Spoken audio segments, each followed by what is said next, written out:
जय श्री राम दोस्तों, स्वागत है आपका आपके अपने YouTube channel queen of wands tarot reading 369 universe calling पे। तो आज की जो रीडिंग है ये है अंकिता लोखंडे के बारे में। आज हम देखेंगे कि क्या अंकिता लोखंडे जानती थी सुशांत सिंह राजपूत के मर्डर के प्लान के बारे में। Was she aware of SSR murder plan? Let's find out. Lost of master, please tell me if Ankita Lokhande was aware of SSR murder plan. Was she aware of his murder plan? Please subscribe, if you have not subscribe तो आप subscribe कर लीजिए। देखते हैं कि क्या अंकिता लोखंडे जानती थी कि SSR का मर्डर जो है वो प्लान हो चुका है, कि SSR को बहुत जल्दी मारने वाले हैं।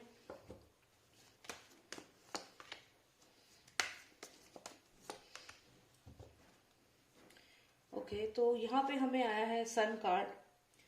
ये अगर आप देखें तो ये एस ऑफ वॉन्ड्स है, उसके साथ यहाँ पे हमें ये ब्लेसिंग्स का कार्ड है और साथ ही साथ हमें आया है किंग ऑफ पेंटिकल्स।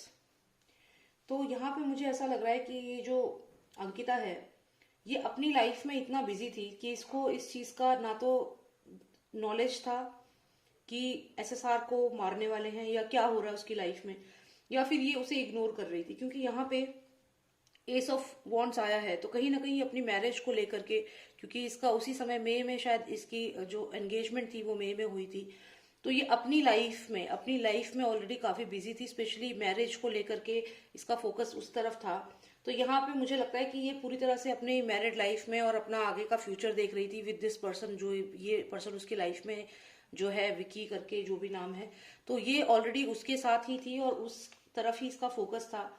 हालांकि ये दूर से नजर बनाए हुई थी सुशांत के ऊपर, सुशांत की लाइफ में क्या हो रहा है दूर से ये देखती रहती थी। अगर आप देखें यहाँ पे एक लड़की है, एक लेडी है जो इस लगातार इन दोनों को देख रही है, कपल्स को, और इसके साथ यहाँ पे एक पर्सन भी है। ये कोई हो सकता है, इसका कोई फ्रेंड हो या कोई ऐसा पर्सन हो जो इसको गाइड करता हो। तो ये दूर से नजर तो रखे हुई थी, इसे ये मालूम था कि SSR जो है वो अपनी एक उनकी लाइफ है, अपनी लाइफ में वो बिजी है या जो भी है, तो ये दूर से नजर रखती थी। इन्फॉर्मेशन इसके पास थी, ये पता था कि सुशांत की लाइफ में क्या हो रहा है, लेकिन यहाँ मर्डर के ऊपर तो नहीं मुझे लगता कि मर्डर के बारे में जानती थी। ये जानती थी कि सुशांत जो है वो दूर है और दूर से नजर रखी हुई थी इसने उसके ऊपर, सुशांत के ऊपर, कि उसकी लाइफ में क्या हो रहा है। और ये अपनी लाइफ में बिजी थी और शायद सुशांत भी इससे ज्यादा बातचीत नहीं करते थे, क्योंकि इस कार्ड में मुझे ऐसा लग रहा है कि अगर ये SSR से बात करने की कोशिश भी करती थी तो वो खुद ही इससे बात नहीं करते थे, क्योंकि इनके बीच में जो पास्ट में चीजें हुई हैं उसके बाद से ही वो थोड़ा अपने कामों में ज्यादा बिजी थे।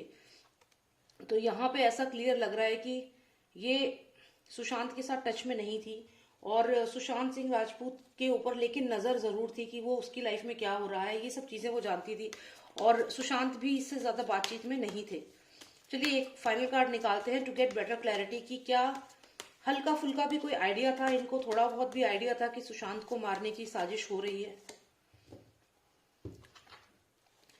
इसको ये मालूम था कि सुशांत एक ऐसी जगह पे फंस चुका है, एक ऐसी सिचुएशन में फंस चुका है जहां वो अकेला है, उसके साथ कोई नहीं है, ये बात ये जानती थी। यहाँ पे अगर आप देखें तो ये पर्सन अकेला यहाँ बैठा है, मेमोरीज को याद कर रहा है या कुछ चीजें याद कर रहा है, लेकिन अकेला है, आइसोलेटेड है। तो ये बात तो ये जानती थी कि सुशांत जो है वो परेशान है, और क्योंकि यहाँ पे थोड़ा मून कार्ड है थोड़ा सा, तो कहीं ना कहीं वो परेशान तो थे, डिप्रेस्ड भी थे, और बहुत चीजें ऐसी उनकी लाइफ में हो रही थी, लोग उन्हें परेशान कर रहे थे, बॉलीवुड के जो माफिया है वो उन्हें परेशान कर रहे थे। ये सब वो जानती थी कि सुशांत अकेला है इस समय, कोई उसके साथ नहीं है, चाहे वो रिया चक्रवर्ती हो गई या कोई भी हो गया। तो ये बात तो ये जानती थी बहुत अच्छे से कि सुशांत यहाँ पे अकेले पड़ चुके हैं और कोई भी उनके साथ नहीं है। लेकिन सुशांत को इस कंडीशन में देख करके ये क्या सोचती थी, ये जरूर मैं जानना चाहूंगी कि इसको ये अपनी लाइफ में यहाँ बिजी थी। देखिए यहाँ पे एस ऑफ वॉन्ड्स आया है, मतलब she was focusing on her marriage. यहाँ पे जो उनका जो मैरिज जिससे वो करेंगी, जो भी ये पर्सन है, ये वो पर्सन है, उसके साथ ये उसको ब्लेस कर रही है, उसके साथ है, खुश है। यहाँ पे सुशांत के ऊपर नजर जरूर थी दूर से, लेकिन देखती रहती थी कि सुशांत की लाइफ में क्या हो रहा है। लेकिन यहाँ पे सुशांत को भी अगर हम देखें तो सुशांत भी इससे बात करने में ज्यादा इंटरेस्टेड नहीं थे। वो हो सकता है उनको इसकी काफी बातें मालूम हो और वो यहाँ पे इंटरेस्टेड नहीं थे, वो अपनी लाइफ में बिजी थे।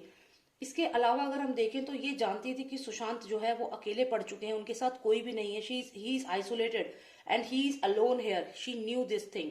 तो अब मैं ये जानना चाहूंगी ऐसा जानने के बाद वो क्या फील करती थी, क्या सोचती थी, क्या वो दुखी होती थी कि सुशांत परेशान है, या फिर ये देख करके she was feeling happy and content.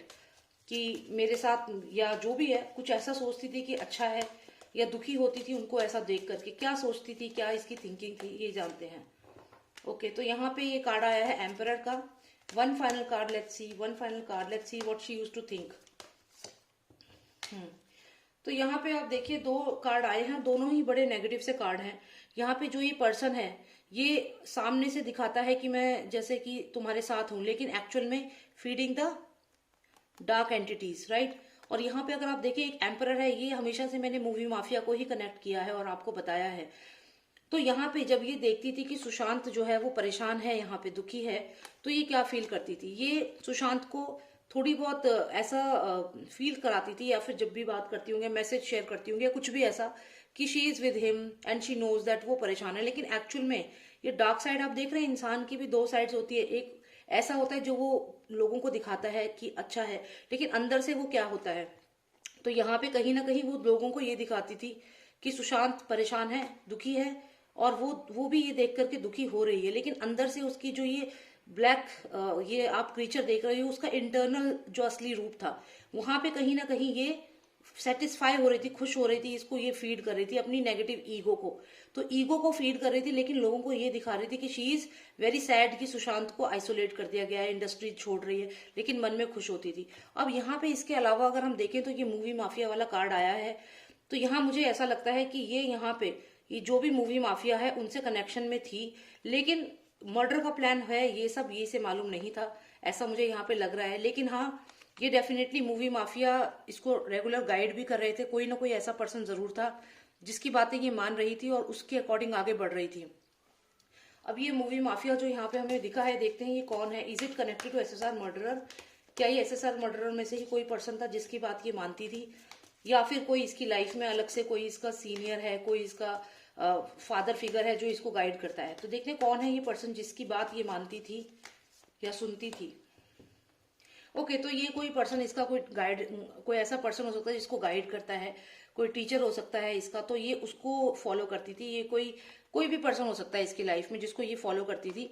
तो यहाँ पे ऐसा नहीं है कि ये मूवी माफिया से कोई पर्सन है, नहीं, ये पर्सन इसकी लाइफ में कोई ऐसा पर्सन है जिसको ये फॉलो करती है या जिसकी बात को ये मानती है और उसके अकॉर्डिंग आगे बढ़ती है। एसएसआर की जहां तक बात है तो ये एसएसआर को जानती थी कि वो दुखी है, ये शो करती थी लोगों को, शी ऑल्सो नो कि सुशांत अकेला पड़ गया है, दुखी है, and she is sad about it, ऐसा ये लोगों को दिखाती थी। लेकिन असलियत में जो इसकी ईगो थी वो कहीं ना कहीं सेटिस्फाई हो रही थी। आप देखिए इसको ये एक डार्क क्रीचर को खाना दे रहा है, ये पर्सन कुछ खिला रहा है, तो ये कहीं ना कहीं अपनी ईगो को सेटिस्फाई करती थी। जब सुशांत को ऐसे दुखी देखती थी कि अब फाइनली ये ऐसी सिचुएशन में आ गया है, तो इसको खुशी मिलती थी, दुख नहीं होता था। और ये फॉलो करती थी अपने किसी सीनियर को, किसी पर्सन को जो इसको गाइड करता है, इसको और इसके साथ एक दो और जने हैं जो इन्हें गाइड करता है। तो बेसिकली मर्डर के बारे में तो ये नहीं जानती थी, लेकिन हाँ, ये खुश होती थी सुशांत की कंडीशन को देख करके कि वो दुखी है, इसकी ईगो सेटिस्फाई होती थी, जैसे कि ये कार्ड में मैंने आपको बताया। तो यहाँ पे फेक पर्सन का ये कार्ड है, तो ये दिखाती थी कि इसे दुख हो रहा है, लेकिन नहीं होता था इसे दुख, बस यही सोचती थी कि finally he is facing his Karma, something like that. तो यहाँ पे ये जो वॉन्ड्स का कार्ड आया है और ये आया है, इसका मतलब ये अपनी मैरिज को लेकर बिजी थी, और दूसरा सुशांत पे नजर रखती थी, लेकिन सुशांत भी इससे ज्यादा बात करने में इंटरेस्टेड नहीं थे, और ये भी डायरेक्ट बात नहीं करती थी, लेकिन नजर जरूर रखती थी यहाँ से सुशांत के ऊपर कि क्या हो रहा है उसकी लाइफ में। और ये वही गुरु, इसके स्पिरिचुअल गुरु हो सकते हैं, इसका कोई पर्सन जिसको ये फॉलो करती है, जो कि मुझे यहाँ पे भी दिखा, मैंने आपको बताया। तो ये इसको गाइड करता था, या जो भी इसे बोलता था वो ये करती थी। तो यहाँ पे ऐसा क्लियर लग रहा है कि मर्डर प्लान के बारे में तो नहीं जानती थी, लेकिन इसको कोई दुख भी नहीं हुआ एसएसआर के जाने से। इनफैक्ट इसको जो एक खुद को साइकोलॉजिकल एक सेटिस्फेक्शन मिला इसको। और ये जब सुशांत अकेला पड़ गया था तब भी ये जानती थी सुशांत अकेला है, लेकिन instead of she used to show sympathy कि हाँ गलत हो रहा है एसएसआर के साथ, लेकिन वो खुद खुश होती थी। और यहाँ सुशांत, ऐसा कंडीशन सुशांत की हो गई थी, इंडस्ट्री में काफी लोग ये चीज जानते थे, ये भी जानती थी, but she was fake person, she was not a true friend. एक फ्रेंड भी नहीं थी कि सुशांत के पास जाके उसकी हेल्प करती, नहीं। तो ये एक फेक पर्सन का कार्ड है यहाँ पे क्लियरली। ऑलराइट फ्रेंड्स, तो बस यही मुझे देखना था। इसको मालूम मर्डर के बारे में तो नहीं मालूम था, ये नहीं जानती थी, अपनी मैरिड लाइफ में अपनी शादी की प्लानिंग में बिजी थी, लेकिन कहीं ना कहीं सुशांत पे नजर रखे हुए थी, और सुशांत इससे बात करने में ज्यादा इंटरेस्टेड नहीं थे अगर ये कोशिश भी करती थी तो। और दूसरी बात ये कि ये सुशांत को दुखी देख करके इसकी ईगो सेटिस्फाई होती थी, जो इसको हर्ट ईगो थी इसका, जो इसको लगता था इसके साथ गलत हुआ या जो भी सोचती थी, तो वो इसकी सेटिस्फाई होती थी ईगो, और यहाँ पे सुशांत अकेला पड़ा था। लेकिन ये कभी भी एसएसआर को हेल्प करने के लिए आगे नहीं बढ़ी। तो अब जो एकदम से ड्रामा हुआ कि एसएसआर के लिए सीबीआई ये वो, तो ये सिर्फ फेम पाने का एक तरीका था। She is a fake person, clearly very fake person. Alright, तो यही मुझे देखना था। Thank you so much for watching me, and if you like the reading आप सब्सक्राइब करें, and if you want a personalised reading आप मुझे WhatsApp कर सकते हैं। नंबर है 9899000366। जय श्री राम, जय भारत।